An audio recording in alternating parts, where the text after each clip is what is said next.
मेरे साथ प्रसिद्ध समाज सेवी गौरव त्रिपाठी जी हैं। गौरव त्रिपाठी जी, आज बड़ा अफसोस हुआ, अभी आया मैं प्रेमनगर से आ रहा था तो सड़क ऐसे लग रही थी स्मार्ट सिटी की जैसे नदी बह रही हो।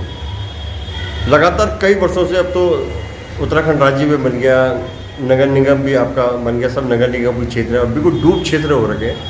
इस विषय में आपको क्या कहना है कि आप लोग, जनता जो हमारी है, जो हर बार उन्हीं विधायकों को लगातार चुनती है, मेयर लगातार है, सारी अफसरशाही यहाँ उत्तराखंड में, राजधानी उत्तराखंड में है देहरादून, और बिल्कुल डूब क्षेत्र हो रखा। इस विषय में क्या कहना चाहते हैं आप? देखिए, ऐसा है, ये परेशानी कई सालों से लगातार चली आ रही है। जबकि यहाँ ढलान है, देहरादून में आपने देखा होगा, पहले जो रोड्स होती थी वो उसमें पानी नहीं भरता था, एकदम से पानी निकल जाता था। लेकिन अब क्या है कि स्मार्ट सिटी के नाम पर जो खिलवाड़ हुआ है शहर के साथ, मैं देख रहा था कि किस तरीके से पैसे की बर्बादी, किस तरीके से सिविल लाइन एक भी नहीं ऊपर उठी हुई है।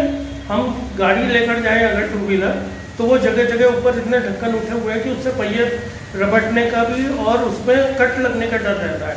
और वही दिख रहा है कि कोई ड्रेनेज सिस्टम नहीं बनाया गया है। पूरा जल भराव यहाँ पर पल्टन मार्केट, डिस्पेंसरी रोड में बहुत बुरी तरीके से जल भराव हो रहा है। और इस चीज़ को हमें देखना पड़ेगा। इन जनप्रतिनिधियों को ये बात समझनी चाहिए, पब्लिक को भी एक साथ इकट्ठा होना चाहिए कि ये इस तरीके से मनमर्जी इनकी नहीं चलेगी। और जिन्हें भी गौरव त्रिपाठी जी, मैं बीच में रोकना चाह रहा हूँ, मैं बड़ा आक्रोशित होना चाह रहा हूँ। आप छात्र जीवन में आप DAV कॉलेज जैसे कॉलेज में पढ़े, जहाँ पर आप छात्र राजनीति में भी बड़े प्रभावित नेता थे। जिस तरह से लाखों करोड़ों रुपए की सड़कें बनती हैं, बरसातों में बह जाती हैं सड़कें, मतलब बिल्कुल आप देखिए, सड़कें हैं, ड्रेनेज सिस्टम यहाँ नहीं है, करोड़ों रुपए का बजट आता है। जो हम लोग कार लेते हैं या हमारी गाड़ियाँ हैं, उनको बहुत नुकसान होता है, घरों को बहुत में पानी घुस जाता है, काफ़ी नुकसान होता है। तो आप लोग समाज सेवी हैं, आप लोग लगातार आवाज़ क्यों नहीं उठाते हैं इस विषय में? नहीं, हम लोगों ने इसमें अपना परिवार, जो हमारे सामाजिक संगठन है, अभी हम लोगों की मीटिंग होने वाली है इसी संदर्भ में, और इसके खिलाफ हम लोग बहुत जोर शोर से इस पर आवाज़ उठाएंगे और जनता हमारा साथ देगी इस विषय में, क्योंकि हम जनता की लड़ाई लड़ने जा रहे हैं। और इस तरीके से बिल्कुल घोटालेबाजी नहीं चलेगी। स्मार्ट सिटी के नाम पर पैसों का ये खेल नहीं चलने दिया जाएगा। जो काम हो उसकी गुणवत्ता की जांच लगातार हो।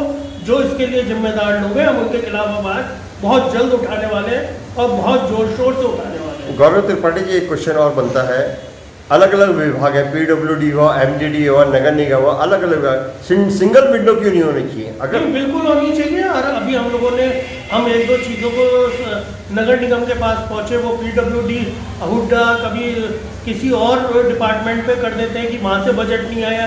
तो ये सारी एक सिंगल विंडो होनी चाहिए, वरना इसी तरीके से ये लोग एक दूसरे के ऊपर टालते रहते हैं, कोई काम नहीं करता है, अब पैसों की बर्बादी करते हैं। जो हमारे टैक्स का पैसा, इतना कीमती पैसा है, और किस तरीके से हम लोग जोड़ जोड़ के पैसा इकट्ठा करते हैं, अपना हम उसे टैक्स देते हैं। तो इसके खिलाफ हम बहुत जोर शोर से आवाज़ उठाएंगे। धन्यवाद गौरव त्रिपाठी जी। धन्यवाद।